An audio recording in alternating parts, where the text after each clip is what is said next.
One of the more rare sightings among backyard birds in Illinois is that of eastern bluebirds. However, it wasn't always this way with these cheerful charmers and flying reflections of the blue sky above.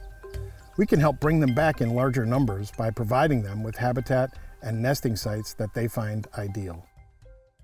Hi, my name is Rob Clark, and I'm a member of NLI. I just recently joined the Board of Trustees of Natural Land Institute, and I'm also a volunteer bluebird monitor out here at Nygren Wetland Preserve. And I'd like to talk to you a little bit today about bluebirds and the bluebird habitat and building bluebird nest boxes. Bluebirds are secondary cavity nesters, which means that they don't carve out their own places to build nests. They build nests in places like holes in trees and fence posts, wooden fence posts, that sort of thing. Over time, with modernization, we've lost a lot of that habitat. Somewhere around the 1800s, starlings and house sparrows started coming over from England and Europe, and that was heavy competition for the bluebirds. Evidence suggests that the bluebird population peaked around 1900 and declined steadily afterwards. In 1934, Thomas Edgar Musselman started the first bluebird trail in Quincy, Illinois. In 1978, the North American Bluebird Society was established and has become a network for sharing information, ideas, nest box plans, monitoring advice, and it turns out to be a go-to source for anyone wanting to help bluebird populations. The primary diet of an eastern bluebird is caterpillars, bugs, spiders, various different things like that. When they look for food, they need sparse ground cover. Their ideal surroundings are low, not woody areas. Although we want to place the nest boxes about 100 yards apart, there are times when we can pair the boxes as we've done here, where the boxes are 10 to 15 feet apart. And the idea there is that bluebirds and some of the birds that compete for bluebird nest boxes, like tree swallows, are competitive. So the idea behind this pairing is that if a tree swallow will take up residence in one box, that tree swallow will not allow another tree swallow to take up residence in this box. And on the other hand, a bluebird would do the same thing. So you kind of give up a box in the process of doing that, but at the same time, there's a better chance of getting a bluebird in one of the nest boxes that is not up for competition. I'd like to talk a little bit about nest box design, first of all, and the materials that are used. This is known as a Peterson style nest box, and it's not the only kind that you can build, but it is a kind that the bluebirds tend to like quite a bit. I've cut this one open a little bit just to show you how the inside goes. What you want to do is you want to build your nest box, whether it's this style or another style. You want to build it out of material that is light wood, light colored wood, and at least 3/4 of an inch thick. For the most part, we use Western red cedar for these. You'll notice the backing is a 2x4. That's also Western red cedar. It can get thicker than the 3/4 of an inch, but you don't want it to get any thinner than that for insulation purposes. In addition to that, you don't want to use any kind of treated lumber whatsoever.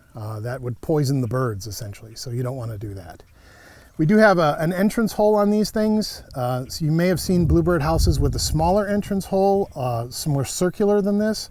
But the entrance holes on the bluebird nest boxes are designed to fit a bluebird, an adult bluebird, but keep out a lot of other birds that might want to take up residence here, like a starling or a cowbird, that sort of thing. We also don't want any kind of a perch on the front of these things. The perch would encourage birds like sparrows and that sort of thing. This kind of hole is not going to prevent a bird that is a very, very similar size to a bluebird, which is why tree swallows take up residence in these boxes a lot, because a tree swallow is about the same size as a bluebird. But it will prevent larger birds from getting in here. You want to make sure that you have some sort of a roof on there that's got a decent overhang on it so that it keeps the box shaded. And you want some sort of ventilation holes. There's one of these on each side, just to make sure that the nest box breathes quite a bit. When we mount the bluebird boxes, what we want to do is we want to have the entrance hole about 4 to 5 feet off the ground. And the reason for that is partially for the birds, but it's also partially because we want to be able to monitor and we want to be able to see inside when we open up the door to these things. We typically put them on a fence post. You do not want to put them on a fence line, because putting them on a fence line would mean that raccoons and other things could easily get into the nest boxes just by walking across the fence. So we have them on an independent fence post here. And if you notice, there's some PVC down at the bottom, and the PVC is there as a predator guard so that things like raccoons and snakes won't get up to the top.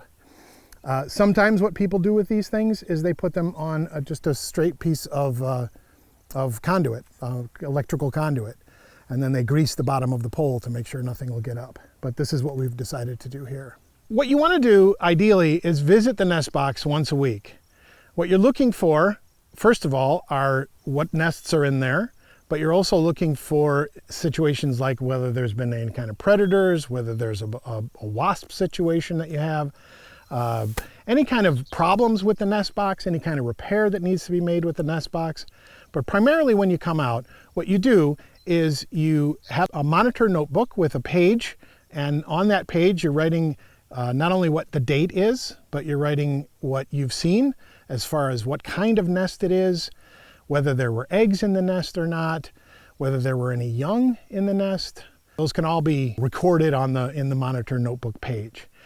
Besides all of that, it's actually a really great excuse to get outside. Unfortunately, we've had a particularly bad year for bluebirds at Nigrin Wetland Preserve. And from what I've been hearing, it's happening a lot in this area.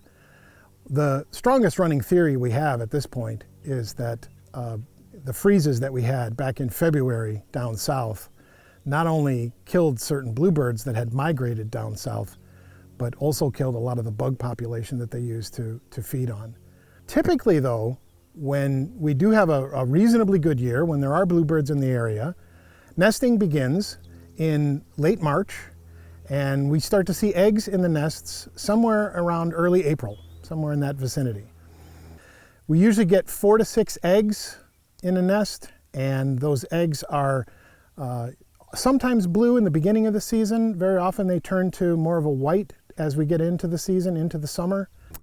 The nest of a bluebird is very finely woven, a very finely woven cup of grasses and pine needles, and it's really kind of a work of art. Compare that when you sometimes open up a nest box to that of, let's say, a tree swallow or something. It's a little bit messier, and the tree swallow will always put the feathers of other birds that it finds on top of the nest to cushion the nest. Wren nests, for example, are usually full of sticks. The male will come into a box and will fill it with all kinds of little, pokey sticks. And then the female will come in. Once she's decided on whether or not she likes that nest, the female will come in and build a softer cup in the middle of all that. Incubation happens for about 2 weeks from when the last egg was laid in the nest. And then once the babies start to hatch, they'll all hatch in about a day. And then nestlings are in the nest for 15 to 20 more days before they fledge. We usually expect 2 broods per year from bluebirds, and sometimes they can have 3. Thanks for joining me for this talk on bluebirds today. And don't forget to go to the Family Nature Adventures page of the Natural Land Institute's website and look for the activity regarding your own experience in going out in the yard and looking for birds.